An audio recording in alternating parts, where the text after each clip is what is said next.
សុភាសិតខ្មែរមួយលោកពោលថាកុំតូចចិត្តនឹងវាសនាកុំតវ៉ានឹងព្រហ្មលិខិតត្រូវចេះតស៊ូនិងអត់ធ្មត់នៅអ្វីដែលខ្លួនបានទទួលពាក្យថាវាសនាគឺមានន័យថាសំណាងហើយពាក្យថាសំណាងគឺមានន័យថាមកពីការកសាងអញ្ចឹងតោះទៅសម្ដាប់ទាំងអស់គ្នាកុំតូចចិត្តនឹងវាសនាជាបច្ច័យបានមកពីការកសាងនេះជួនមានពីអតីតជាតិជួនមានក្នុងបច្ចុប្បន្នជាតិតាមទស្សនៈនៃព្រះពុទ្ធសាសនាបានបញ្ជាក់ថា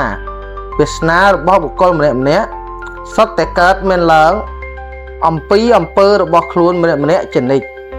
បើខ្លួនបានសាងនៅកម្មអ្វីកម្មនោះនឹងផ្ដល់មកឲ្យខ្លួនវិញបើបុគ្គលសាងនៅកុសលកម្មរមែងបានទទួលនៅកុសលធម៌ភាវៈល្អបើបុគ្គលសាងនៅអកុសលកម្មរមែងបានទទួលនៅអកុសលធម៌ភាវៈអាក្រក់នៃនេះមានការប្រៀបធៀបដូចអ្នកដែលដាំដើមខ្នុរតែងបានទទួលផ្លែខ្នុរផ្អែមល្អហើយអ្នកដែលដាំដើមស្លែងតែងទទួលបានផ្លែស្លែងពុលបើយកតាមទស្សនៈព្រះពុទ្ធសាសនាខាងលើបុគ្គលម្នាក់មិនត្រូវតូចចិត្តនឹងវាសនារបស់ខ្លួនទេព្រោះអ្វីសុទ្ធតែកើតឡើងអំពីអំពើរបស់ខ្លួនទាំងអស់សមដោយពុទ្ធសុភាសិតពោលថាសត្ទេកម្មੰវិភតចតិសត្វទាំងឡាយរមែងទទួលនៅកម្មដែលខ្លួនបានសាងកុំតវ៉ានឹងព្រហ្មលិខិតពាក្យថាព្រហ្មលិខិតចំណាព្រះព្រហ្មឬចំណាដ៏ប្រសើរព្រហ្មលិខិតដែលមានន័យថាចំណារបស់ព្រះព្រហ្មនោះតាមពិតទៅពុំមានព្រហ្មឯណាមកចារឲ្យទេវាគឺជាកម្មដែលខ្លួនបានកសាងនោះឯងចារមកឲ្យដូច្នេះព្រហ្មលិខិតមានន័យម្យ៉ាងទៀតថាកម្មលិខិតនេះគឺជាចំណាឬជាកំណត់ហេតុនៃទង្វើដែលសត្វលោកម្នាក់បានធ្វើរួចមកហើយតាមទស្សនៈពុទ្ធនិយមបានបញ្ជាក់យ៉ាងច្បាស់ថាព្រហ្មលិខិតឬកម្មលិខិតនឹងឯងជាអ្នកផ្ដល់វាសនាឬបែងចែកនៅកំណត់មនុស្សលោកគ្រប់គ្នាកម្មយោនីសុភាសិតទាំងពីរឃ្លាខាងលើនេះគង់មានន័យប្រហាក់ប្រហែលគ្នាបើដូច្នេះតើមានអ្វីដែលមនុស្សលោកត្រូវតូចចិត្តត្រូវតវ៉ាបើអ្វីទាំងអស់សុទ្ធតែកើតឡើងរំលេចឡើងដោយខ្លួនឯងជាអ្នកធ្វើអ្នកកសាងទាំងអស់ព្រហ្មលិខិតឬកម្មលិខិតគ្រាន់តែជាវិញ្ញាបនបត្របញ្ជាក់នៅកម្រិតនៃទង្វើឬការកសាងរបស់មនុស្សលោកដែលធ្វើតិចឬធ្វើច្រើនតែប៉ុណ្ណោះសុភាសិតនេះចប់តែប៉ុណ្ណេះ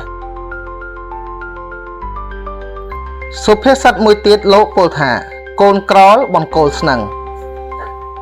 មនោសញ្ចេតនាលើអ្នកដែលរស់នៅជាមួយគ្នាយូរ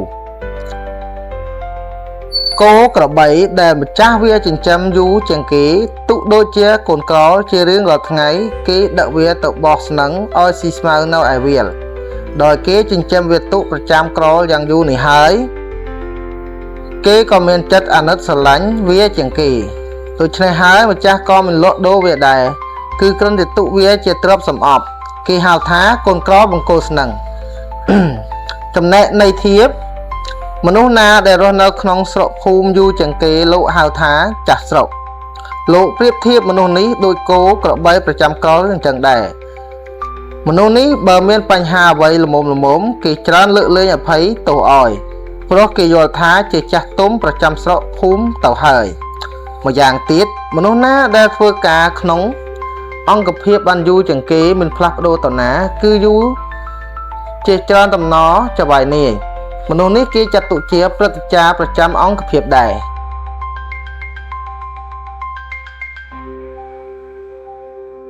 ពំណូលខាងលើនេះពុំមែនជាពាក្យបង្រៀនព្រានប្រដៅអប់រំអ្វីទេគឺគ្រាន់តែចង់បញ្ជាក់ថាមនុស្សដែលនៅយូរក្នុងកន្លែងណាមួយតែមានគេរាប់អានច្រើននិងស្គាល់ច្រើនពីសំណាក់មហាជនប៉ុណ្ណោះសុភាសិតមួយគេបាននិយាយថាកាប់បំពង់រងទឹកភ្លៀងនិយមន័យ ការរងចាំដែលមិនច្បាស់លាស់នៃត្រង់មានមនុស្សខ្លះដោយគ្រាន់តែឮសូបកូលានក៏នឹកស្មានថានឹងមានភ្លៀងធំហើយគេក៏បោះបង់ការងារដែលកំពុងធ្វើនៅដៃចរួចប្រញាប់ប្រញាល់ទៅកាប់ឫស្សីធ្វើបំពង់រងចាំត្រង់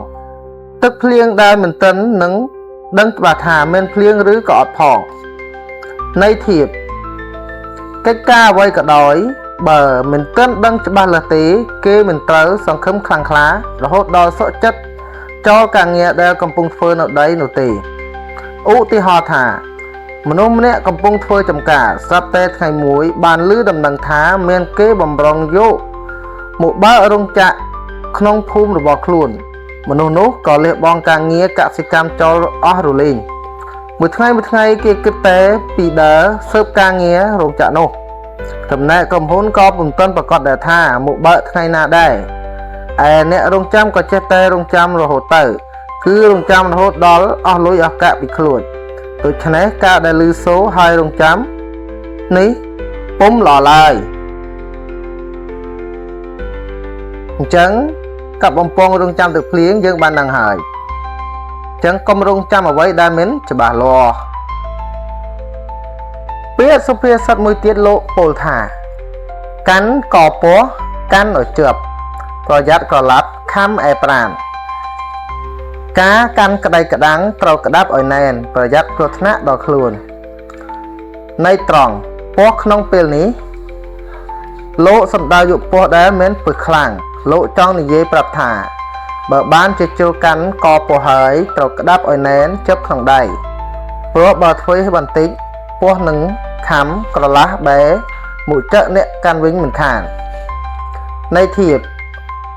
ពំនោខាងលើនេះលោកចង់និយាយថាមុននឹងចោទប្រកាន់ទៅលើភាគីណាមួយអ្នកដើមចោទតងត្រេះរិះពិចារណាឲ្យបានច្បាស់គ្រប់ជ្រុងជ្រោយនិងឲ្យបានហ្មត់ចត់ល្អិតល្អន់ជាមុនសិន